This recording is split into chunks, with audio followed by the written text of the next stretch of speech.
এখন কিভাবে হলো আবার আমরা মনে করি যে সেই মেন্টালি আবার চাপটায় আসাতেই আমার স্বামী এরকম একটা খুন করে বসেছে।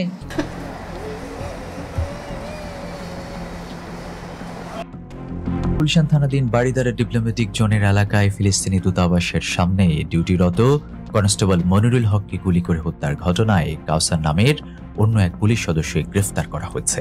পুলিশ বলছে পাগলের বেশ ধরেছেন কনস্টেবল কাউসার, কোনো প্রশ্নের উত্তর দিচ্ছেন না তিনি। ফাঁসি কিংবা যাবজ্জীবন এড়াতে পাগলের ভান ধরেছেন কাউসার। তিনি যেহেতু পুলিশ সদস্য, ভালো করেই জানেন আদালতে নিজেকে মানসিক বিকারগ্রস্ত প্রমাণ করতে পারলেই বেঁচে যাবেন তিনি। হয়তো চাকরি থেকে ইস্তফা পেতে পারেন, কিন্তু শাস্তি হবে শিথিল। মনিরুলকে গুলি করার সময় তিনি যে মানসিক বিকারগ্রস্ত ছিলেন না তার প্রমাণ হলো তিনি আশেপাশের কাউকেই গুলি করেননি, শুধু মনিরুলকেই গুলি করেছেন।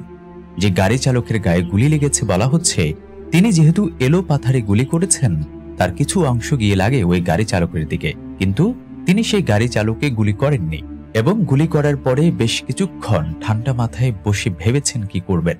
তারপরেই কিছুক্ষণ পর থেকেই উন্মাদ আচরণ করা শুরু করেন তিনি। তাছাড়া এমনটাও হতে পারে কেউ তাকে দিয়ে এমনটা করাচ্ছে। হোলি আরিজেনের কথা আমাদের সবার মনে আছে, যার কারণে বাংলাদেশি বিদেশি নাগরিকদের নিরাপত্তার কারণ দেখিয়ে বিদেশি নাগরিকরা বাংলাদেশ ত্যাগ করেছিল। সেই ক্ষতিপূরণ এখনো বয়ে বেড়াচ্ছে বাংলাদেশ। আবারও সেই ডিপ্লোম্যাটিক জোনে একজন পুলিশ সদস্যকে অন্য একজন পুলিশ সদস্যই গুলি করে মেরেছেন। তাহলে বিদেশি নাগরিকদের নিরাপত্তা কোথায়? এই প্রশ্নগুলোর উত্তর এড়াতেই কি কনস্টেবল কাউসারের এমন উন্মাদ আচরণ? এই প্রসঙ্গে ডিসি রিফাত বলেন, তিনি দীর্ঘদিন পুলিশে কর্মরত, পাগলের ভেষ ধরেছেন তিনি। ঘটনা স্পর্শকাতর, ঘটনা গুরুতর।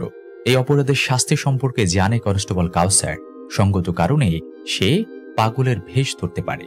শুধু মুখে কুলু পেটেছেন, অধিকাংশ প্রশ্নের উত্তর দিচ্ছেন না তিনি। প্রশ্ন করা হয়, প্রাথমিক তদন্তে কি মনে হচ্ছে ঘাতক কাউসার মানসিকভাবে বিপর্যস্ত বা ভারসাম্যহীন? প্রশ্নের উত্তরে ডিসি রিফাত বলেন, পাগল প্রমাণ করতে পারলে যে মামলায় সুবিধা পেতে পারেন তিনি, সেটা জেনে বুঝেই হয়তো পাগলের ভেষ ধরেছেন তিনি। আমরা আরো জিজ্ঞাসাবাদ করব, তারপর বলা সম্ভব ঘটনার আসল মোটিভ কি।